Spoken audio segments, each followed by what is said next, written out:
Muhabbet bir Süleyman'mış, gönül tahtı revan olmuş. Muhabbetten Muhammed hasıl olmuş. Onsuz şeyden ne hasıl olmuş ki? Allah sevdiği için yaratmış ve sevgisini Enbiya-i İzam'ı göstermek suretiyle, doğru yola hidayet etmek suretiyle, sonucunda da esasen o sevgiyi ortaya koymak üzere Cenab-ı Hak bu türlü icraat-ı sübhaniyede bulunmuş. Varlık sevgiyle var olmuş. Sevgiyle devam ediyor.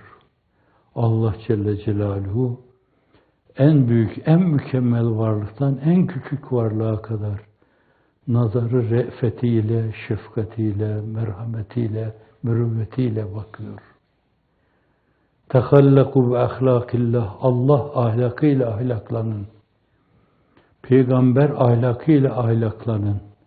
Allah onu takdir ve tebcil sadedinde ve inneke le'alâ hulukin azîm.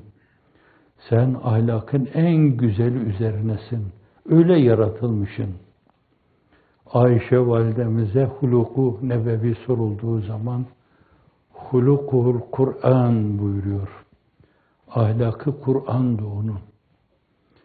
Kur'an'a baktığınız zaman işte orada Hz. Muhammed Mustafa'nın sallallahu aleyhi ve sellem ahlakı, aliyeyi, galiyeyi, faikasını görmeniz mümkün olacaktır diyor. Allah böylesine re'fetini, şefkatini çok umumi manada sergilemiş. Hatta denebilir ki varlık Cenab-ı Hakk'ın sevgisini ve re'fetini sergilediği bir sergi gibi bir şeydir her yerde. Ama onu görmek için basiret ister. Basar yetmez, bakmak yetmez, görmek ister. Görmeyi takdir etmek, değerlendirmek ister. Görmeyle beraber beynin bütün nöronlarını çalıştırmak ister.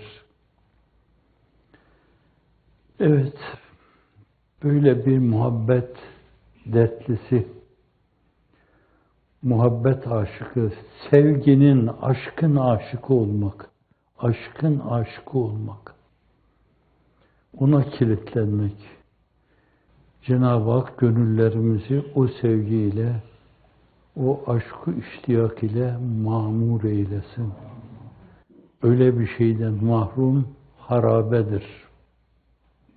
Harabeler, yıkılmış hanımanlar, kimsesiz çöller, emek mahrumu günler, fikri ferda bilmez akşamlar, geçerken ağladım geçtim, dururken ağladım durdum, duyan yok, ses veren yok, bin perişan yurda başvurdum diyor yokluğu seslendiren hicran insanı büyük şair Mehmet Akif.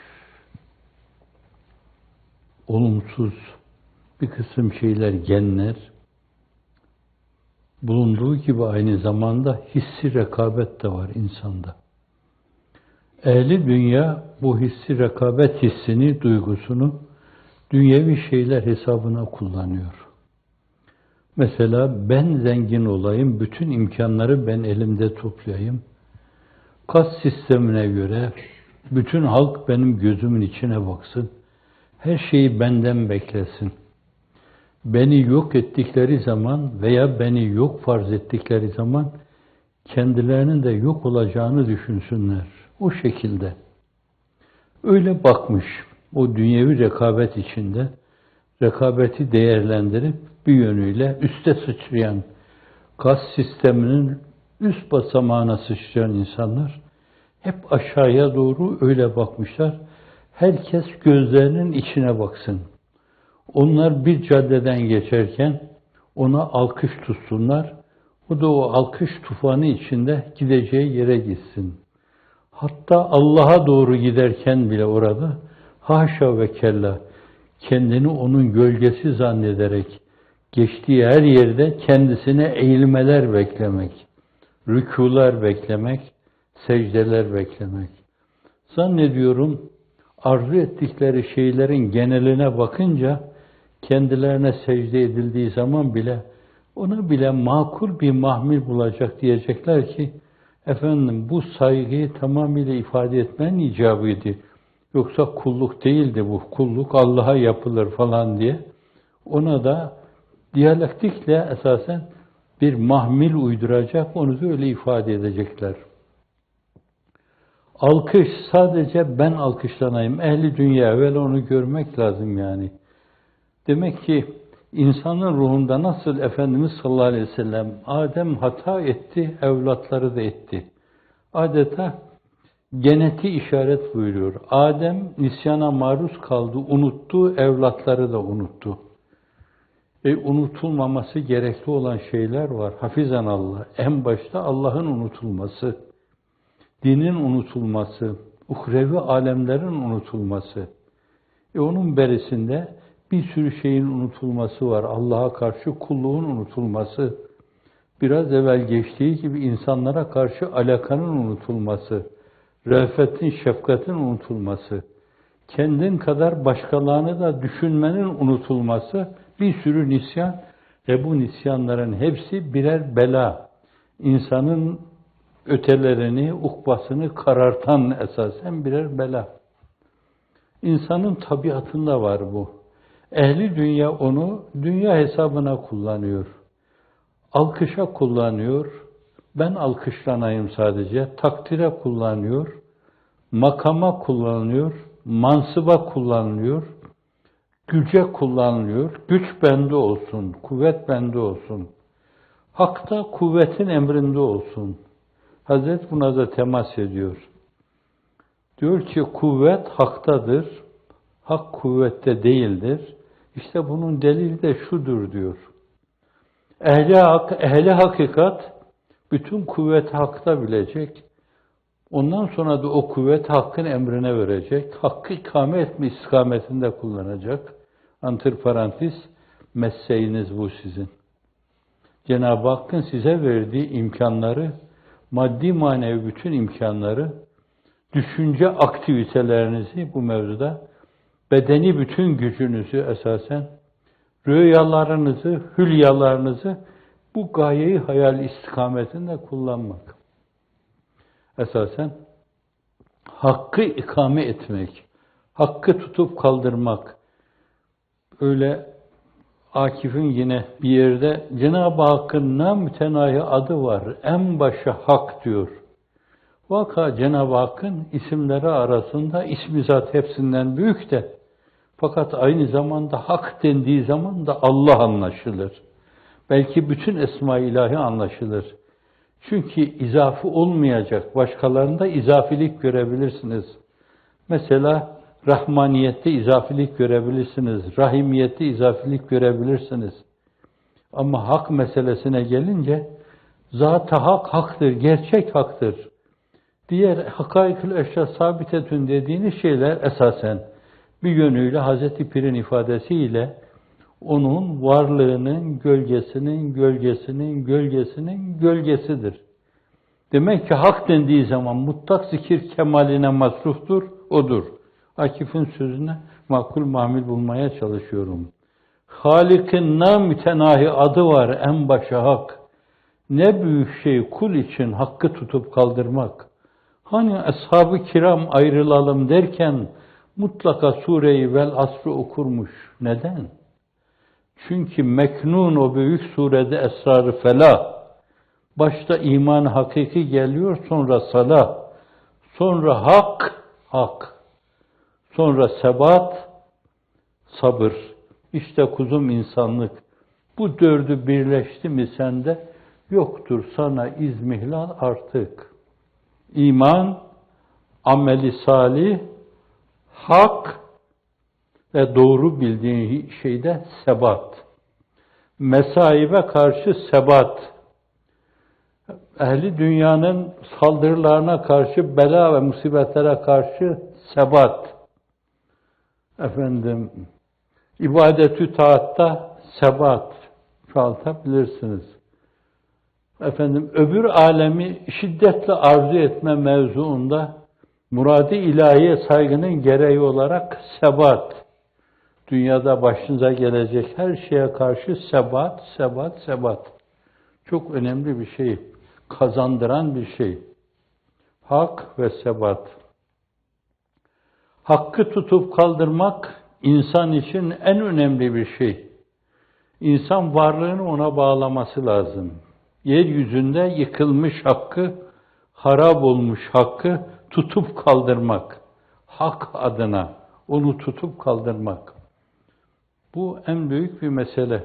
İnsan kendisini buna vermişse, adamışsa, adanmışlığın en kutsalı bu.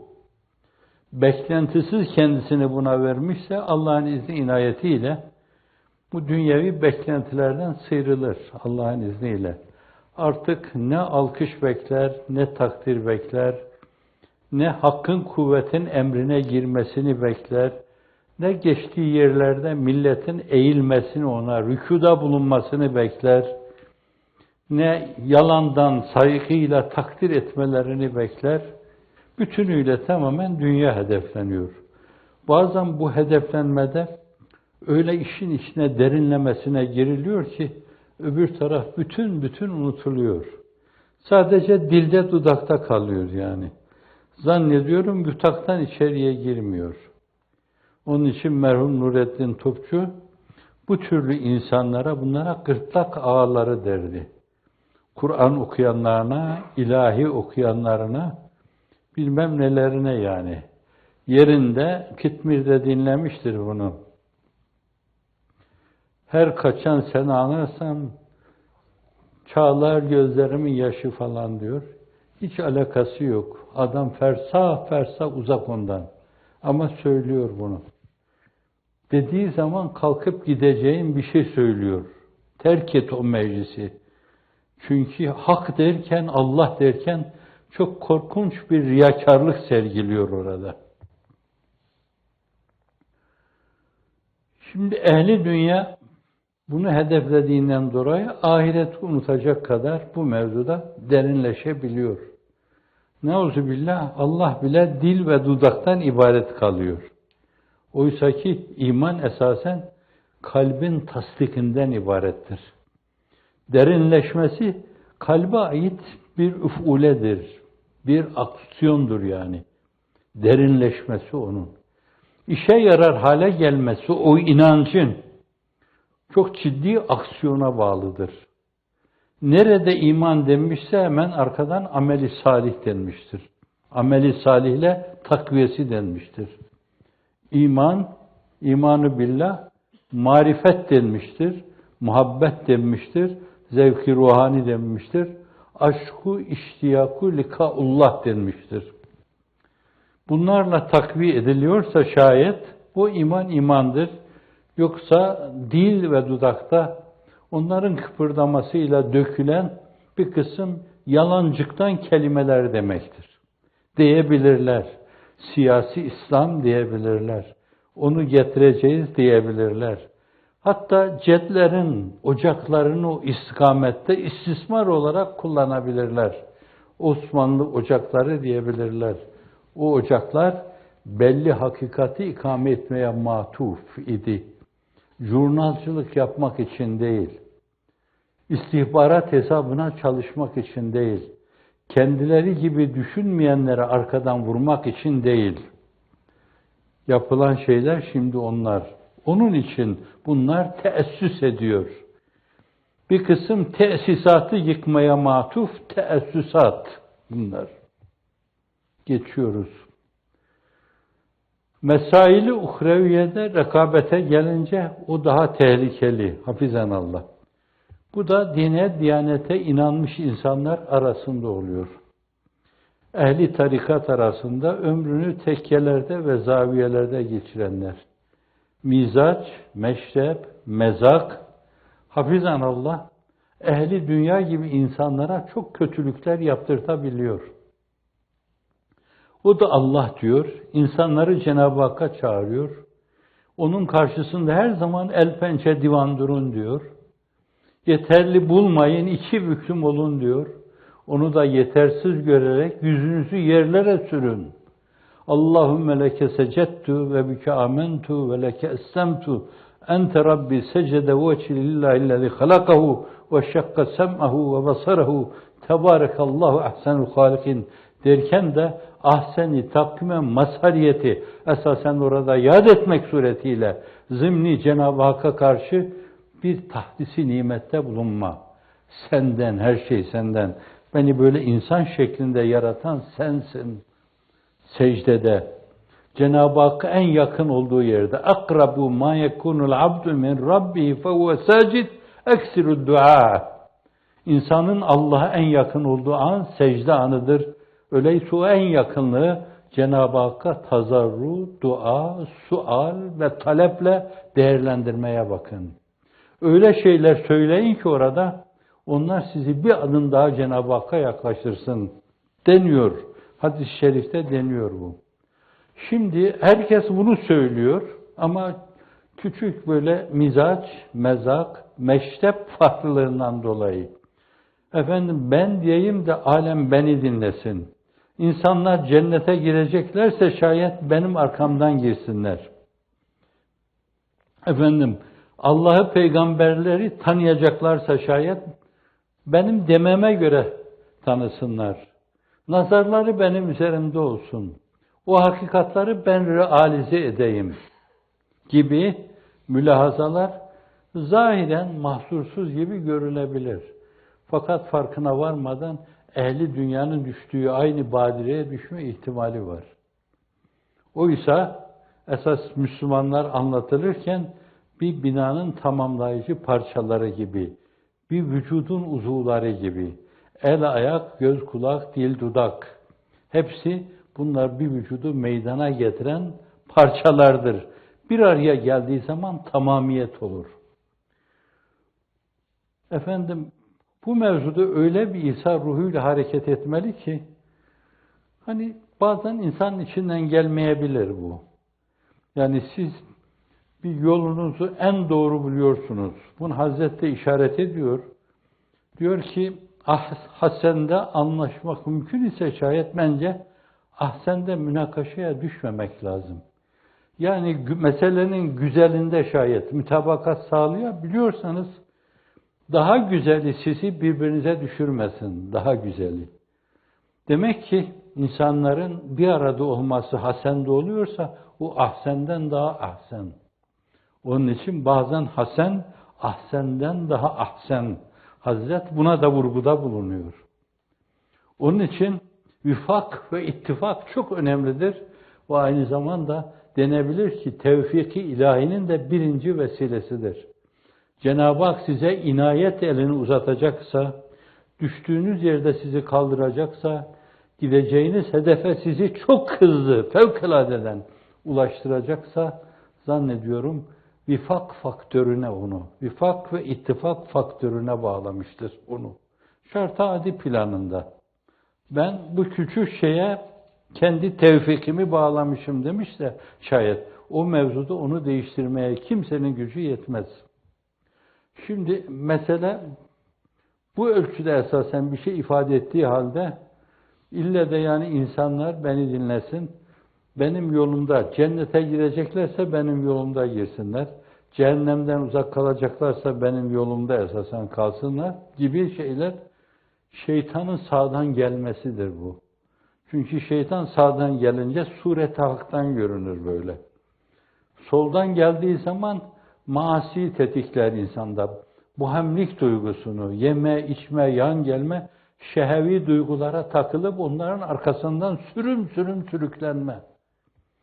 Önden gelince ileriye matuf esasen, ötelere, daha ötelere, daha ötelere gözünü kapamak suretiyle. Hani günümüzde bazıları diyor ehli dünya, Allah'a da inandım diyorlar.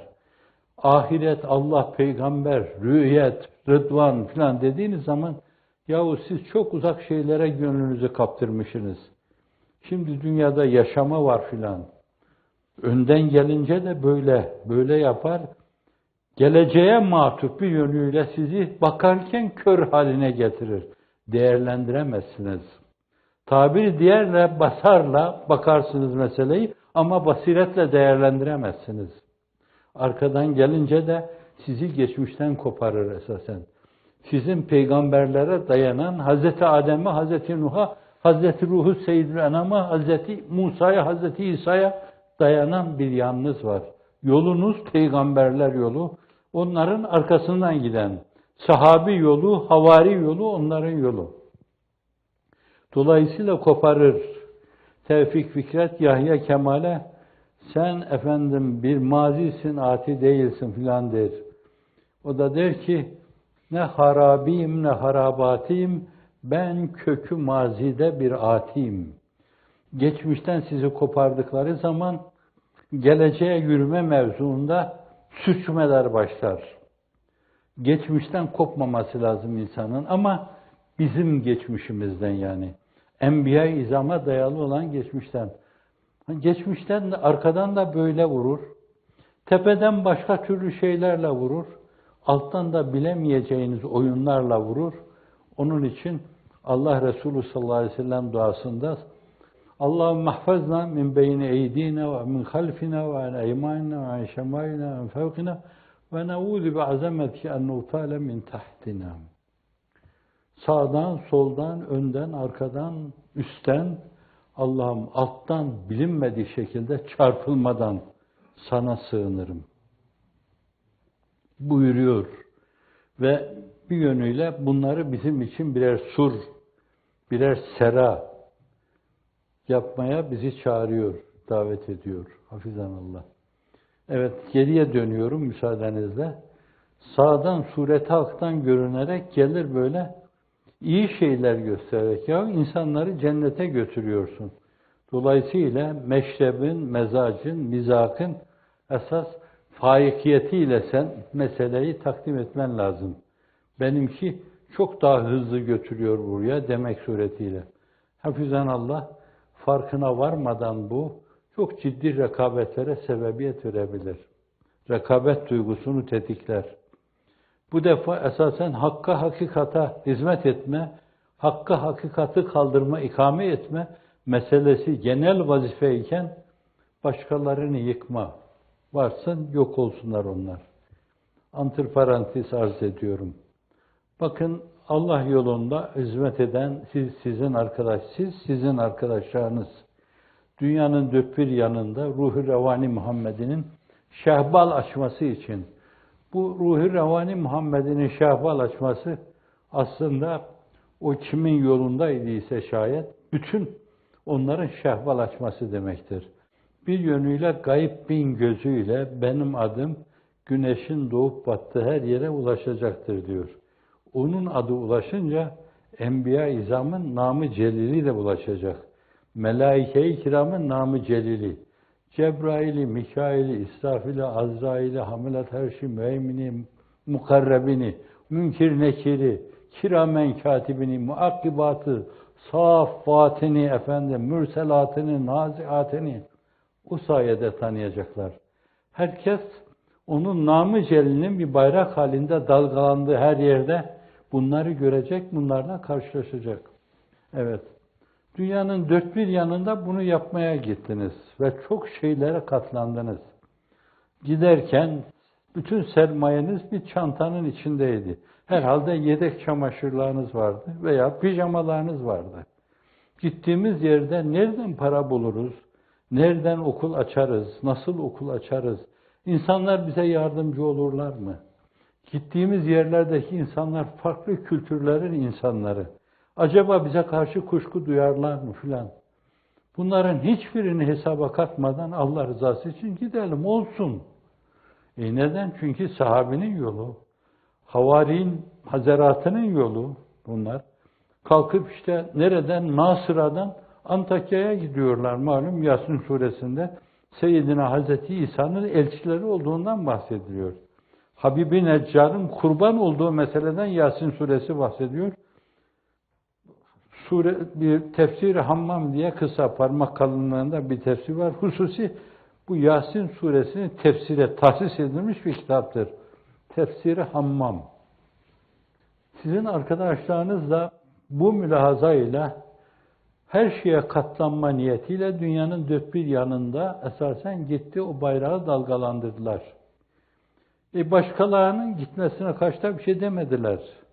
Hatta sizin günahkar arkadaşınız, Kıtmir'iniz diyeyim ben, dedi ki, siz şayet 150 ülkede okul açmışsanız, bir 150 ülke daha yok zaten, 300 ülke yok dünyada.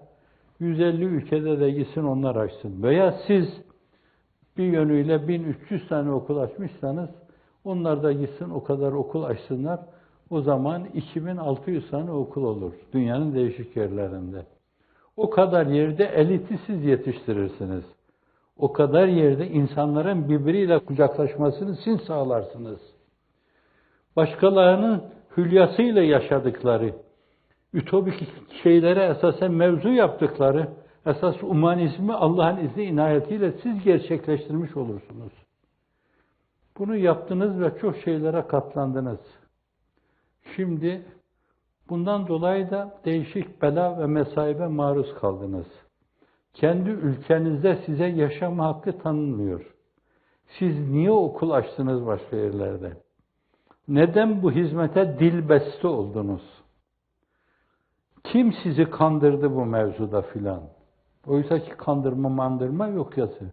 Peygamberler yolu, açık bir yol, şehra. Kendinizi bu otobanda buldunuz. Bu otoban sizi götürdüğü yere götürdü. Sapmadınız Allah'ın izni inayetiyle patikalara. Ve bir tanesinden müdafaa edici bir ses yükselmedi. Bakın nasıl bir rekabet. Ben duymadım yani. Sadece bir zat büyük diyeceğim ben. Zannediyorum ya telefon etti veya bir adamıyla haber gönderdi fakire.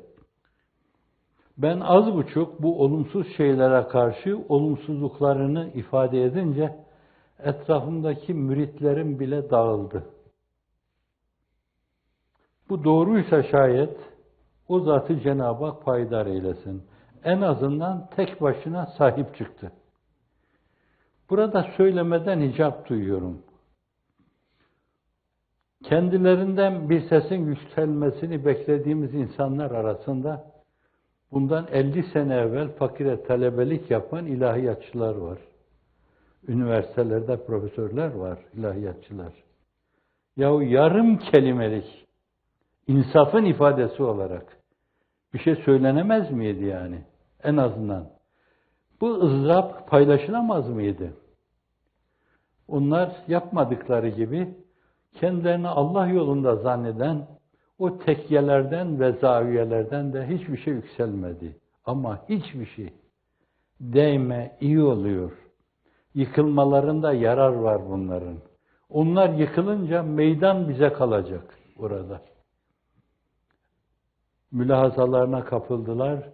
Böyle tamamen dinle alakalı bir meselede hissi rekabete yenik düştüler. Şeytan o mevzuda onları nakavt etti. Kündeye aldı veya el enseye aldı ve dolayısıyla yere serdi. Hafizanallah. Her şeye rağmen bakın ne diyorum, Cenab-ı Hak kendileri de istiyorlarsa murad-ı Sübhane'de o istikamette ise onlardaki insaf duygusunu inkişaf ettirsin, işlerindeki rekabet hissini silsin, temizlesin, ahsen-i takvime mazhar hale getirsin onları, sizin dertlerinizi, ızdıraplarınızı sizinle beraber paylaşsınlar. Çok tekerrür eden bir söz, men lem yehtemme bi emril müslimin feleyse minhum. Hadis-i şerif, Müslümanların dertlerini onlarla paylaşmayan onlardan değildir. Açık manası bunun. Yani Müslüman değildir. Belki şöyle demek daha tedbirlice bir yorum olur. Hakiki manada, ciddi manada Müslüman değildir. Şekli Müslümandır. Sureta Müslümandır. Taklidi Müslümandır. İçtenleştirememiş Müslümanlığı. Tabiri diğerle imanı izan haline getirememiş. İmanı marifetle derinleştirememiş. Marifeti muhabbetle taşlandıramamış. muhabbeti, aşkı ilahi ile taçlandıramamış. Hafizen Allah. Cenab-ı Hak olmamış bu türlü şeyleri oldurma adına onlara da lütufta bulunsun, oldursun. Dilsiz şeytan olmadan kurtarsın onları. Hak karşısında, yıkılan doğrular karşısında sesini yükseltmeyenlere dilsiz şeytan denmiş orada. Sükût edenlere dilsiz şeytan denmiş. Sükût eden bir sürü insan var. İnsana yakışmıyor o. Bize düşen şey Cenab-ı Hak dillerini çözsün ama doğruluk istikametinde. Bunlar bizim kardeşlerimizdi. Çok değişik şeylere katlandılar. Bugün de ızdıraplara katlanıyorlar. Değişik ızdıraplara katlanıyorlar. Ana evlat birbirinden ayrı düşüyor. Doğum yapmış kadın zindana atılıyor. Ölen insanların haddi hesabı yok. İşkence görenlerin haddi hesabı yok. Kadına işkence ediliyor, çocuğa işkence ediliyor. İşte görüyorsunuz, eşrarın şerrinden, zalimlerin zulmünden, füccarın fücurundan kurtulayım diye kaçarken bu defa Meriç gibi bir facirle karşı karşıya, bir kahredici cebbarla karşı karşıya kalıyor. Haddi hesaba gelmez insan orada boğulup gidiyor. Çoğunun cenazesine ulaşılamıyor. Çoğunun adları kendileriyle beraber gömülüyor. Adları da gömülüyor ki bir yerde insaflılar gıyaben onlara bir cenaze namazı kılsın. Kılamıyorlar. Adı yok. Ne diyeceksiniz? O meçhul ölmüşlere gıyabi cenaze namazı. Meçhul ölmüşlere diyeceksiniz. O da olur mu olmaz mı? Bilemeyeceğim ben onu. Evet. Bu kadar şeyler karşısında insaflı bir sesin yükseldiğine şahit olmadım ben. Dolayısıyla dini cephede bulundukları halde, sağınızda bulundukları halde, kendilerinden bir yönüyle size saygı beklediğiniz insanlarda hissi rekabet onları öyle bir duruma itmiş ki, adeta tavırları ve davranışlarından dökülen şeyler, onları Picasso felsefesiyle resmetseniz, o oldu çıkacaktır. Resmetseniz o oldu. Müstahak. Ne işinize gelir sizin? Ülkenizde oturma, yatma, yiyip içip yan gelip kulağı üzerine yatma varken, bizi dinleme varken, geçtiğimiz yerlerde bizi alkış tutma varken, bizi destekleme varken, ne işiniz var sizin? Başka yerlere gidiyorsunuz. Veya gittiğiniz yerde bizi bayraklaştırma varken, bizim dünyanın lideri olduğumuzu anlatma varken, siz ne yapıyorsunuz? Gidişiniz füzuli filan gibi mülahazalarla hafizan Allah, birileri işkence görüyor, diğerleri de kendilerini dilsiz şeytanlığa salmış, uzaktan uzağa seyrediyor ve belki de kıs kıs gülüyorlar. Bunun yanında ne oluyor? Şeytan en başarılı günlerini yaşıyor. Zil takmış oynuyor. Nerede oynuyor? Camilerde oynuyor. Minberin önünde oynuyor. Çünkü minberler siyasetin sesi soluğu haline geldi. Kürsüler siyasetin sesi soluğu haline geldi. Umar mıydık nam-ı celili ilahi mescitlerde sussun, siyasetin çirkin çatlak sesi minberde ve mihrapta yükselsin. Allah bahsedileceğine, peygamber bahsedileceğine, müminlerin dertleri bahsedileceğine, onların bahsedilmesi gibi kendilerini tamamen dünyeviliğe saldılar. Hafizan Allah. Dert büyük. Füzuli'nin sözüyle dert çok. Ama onun dediği gibi 12'ye ifade ediyor. Dert çok, derman yok, düşman kavi, talih zebun diyor. Dert çok. İnşallah derman Allah'ın inayeti. O da çok. Düşman kavi olsa da talih zebun değil. Düşman kavi olabilir, talih zebun değil, yenik düşmemiş Allah'ın izni inayetiyle sıçrayıp doğrulacaksınız. Bir Türkiye meselesini dünya meselesi haline getireceksiniz. Dünyanın sağında solunda insaflı pek çok kadir şinas insanla karşılaşacaksınız. Ve bunlar sizin destanlarınızı yazacaklar Allah'ın izni inayetiyle. Gelecekte dünyanın sesi soluğu olacaksınız Allah'ın izni inayetiyle. Subhaneke la ilme lena illa ma allamtena inneke entel alimul hakim. Allahümme eyyidna bi ruhin min indik. Allahümme veffikna ila ma tuhibbu ve tarda. Allahümme ansurna ala a'daina. Allahümme ansurna ala a'daina. Allahümme aleyke bi a'daina kullihim ecma'in ve la tubellighum amalehum vansurna aleyhim ve sallallahu ala seyyidina Muhammedin ve ala alihi ve sahbihi ve sellem.